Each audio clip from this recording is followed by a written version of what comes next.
বগুড়াও এখন পাওয়া যাচ্ছে পুরান ঢাকার বিখ্যাত বাকরখানি, যেটা কিন্তু পুরান ঢাকার একটা ট্রেডিশনাল ফুড বা ব্রেকফাস্ট বলা যেতে পারে, যেটা কিন্তু চা দেখাতে জাস্ট অসাধারণ। শুধু তাই নয়, এখানে পাওয়া যাচ্ছে মিক্স বাদামের চা এবং স্পেশাল মালাইয়ের চা। আমি চলে গিয়েছিলাম ডিপ অ্যান্ড সিপে। তাদের এটা একটু মেনু এবং তাদের আরো নতুন সংযোজন আনতেছে সামনে, আরো তারা নতুনত্ব কিছু করার চেষ্টা করতেছে। রিজনেবল প্রাইসে ইউনিক ইউনিক চা তারা প্রোভাইড করে থাকে, চাইলে আপনারাও সেখান থেকে ট্রাই করতে পারেন। সো আমি প্রথমে বাদামের যে টিটা হয়ে থাকে সেটা দিয়ে শুরু করলাম। এটার দাম মাত্র 50 টাকায় এবং এখানে বাদামের যে কোয়ান্টিটিটা একদম ওয়াও এবং এর টেস্টের ফ্লেভারটা জাস্ট অন্যরকম লেগেছে আমার কাছে।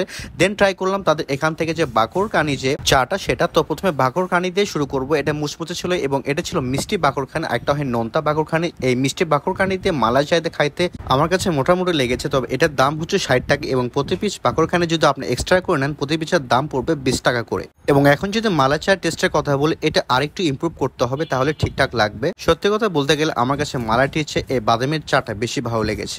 আর এই লোকেশনটা হচ্ছে আমাদের বগুড়া ভান্ডারী মহিলা কলেজের একদম অপোজিটে পেয়ে যাবেন এই ডিপ অ্যান্ড সিপ চা স্টলটি।